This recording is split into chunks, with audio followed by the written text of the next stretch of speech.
Impressive. So, hi everybody, let's get to it. We've been told that you're directing the 100th episode. Correct. So what can you tell us about stepping behind the camera to direct the, such a milestone episode?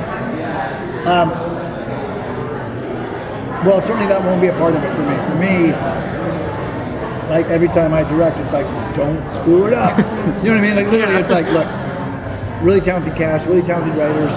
Try to like serve it. Try and do as best you can to make it a good story. Every episode you do is a story, and this will be a story, and you just really want to do your best to find the way to tell the story the right way. I know that's a trite answer, it's kind of an obvious one, but it really is the truth. It's like, it feels like an honor, it feels like a privilege to do any of them. And I'll tell you a little bit why, not to go on and on about this, but, back in the day when we attempted to do, and I've been doing this for a long time, some of you have too, like back when you tried them, it was very difficult to suspend the disbelief. And nowadays we have the tools. I think it's why these shows, one of the reasons these shows are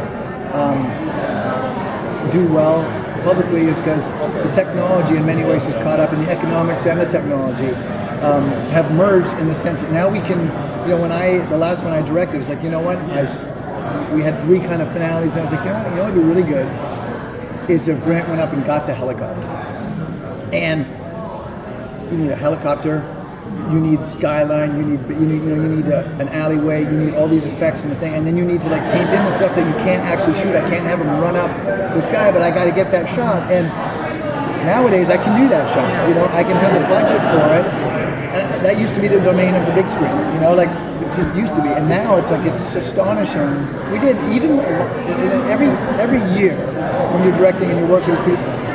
It just gets, the cutting edge, it just gets better and better and better. The finishing, all the stuff that they're doing, it's just incredible. And so, but even like 4 years ago, we had a plane crash sequence on our show that was astonishingly visceral to me. And I was just like, this is, everything, it's not like you could see the plane going into it was shot well, it looked good, and it was like, that is one of the reasons that these shows work, you can actually make that happen on the small screen. And when you're directing and you get a chance to like play with these things, it's like, it's not just you and me talking on, just talking. We're talking on a bridge, and the bridge is collapsing, and the Dementors are coming to grab you. It's just like awesome. You know what I mean? And we can actually make that happen. It's pretty cool. Tom, can you tell us what is the new version of Harrison Wells that we're going to be seeing? So, every time I do one, I try and fill some gaps that we might be missing. So Harry was like, I played Reverse Flash in the first season, and so like that was the big villain. And I thought, it'd be nice to have antagonism every day. And Harry was he was an asshole.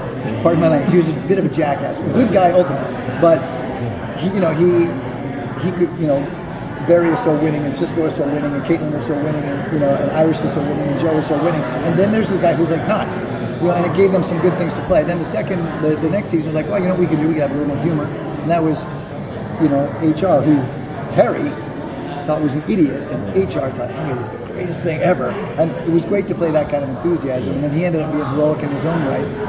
And then this season, I thought we have a lot of things to. I don't know how much you know about the upcoming season, but we have a lot of things that we kind of have to solve as opposed to one sort of big thing. And we thought, well, you know what?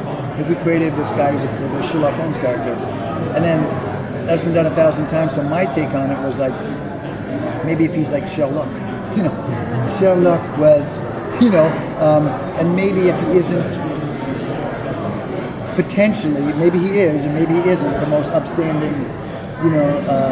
Maybe there are flaws and weaknesses, which always appeals to me.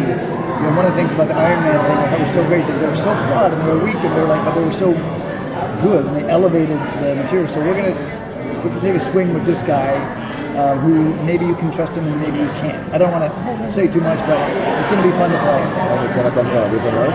Yes. They all come from different worlds. Yeah.